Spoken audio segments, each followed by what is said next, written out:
हरे कृष्णा। पुरुषोत्तम मास की दूसरे दिन की कथा। प्राचीन समय की बात है कि एक नगर में एक गरीब ब्राह्मण अपनी पत्नी के साथ रहता था। वे दोनों भगवान विष्णु के परम भक्त थे।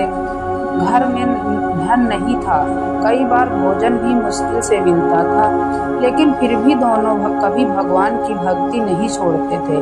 ब्राह्मण प्रतिदिन मंदिर जाता, भगवान का नाम जपता और जो थोड़ा बहुत मिलता उसी में संतोष कर लेता। समय बीतता गया। एक दिन नगर में एक महात्मा आए। सभी लोग उनके दर्शन करने पहुंचे। ब्राह्मण और उसकी पत्नी भी वहां गए। महात्मा ने कहा, पुरुषोत्तम मास आने वाला है। जो भी इस महीने में श्रद्धा से भगवान विष्णु की पूजा करेगा, दान जप और कथा करेगा, उसके सभी दुख दूर होंगे। यह सुनकर ब्राह्मण बहुत प्रसन्न हुआ, लेकिन उसकी पत्नी दुखी होकर बोली, हम इतने गरीब हैं, हम दान कैसे करेंगे? पूजा के लिए सामग्री कहाँ से लाएंगे? ब्राह्मण मुस्कुरा कर बोला, भगवान को धन नहीं चाहिए, भक्ति चाहिए। पुरुषोत्तम मास प्रारंभ हुआ। दोनों पति पत्नी प्रतिदिन प्रातः नदी में स्नान करते, दीपक जलाते, भगवान विष्णु की कथा सुनते और तुलसी के सामने बैठकर नाम जप करते। एक दिन उनके घर में खाने के लिए कुछ भी नहीं बचा।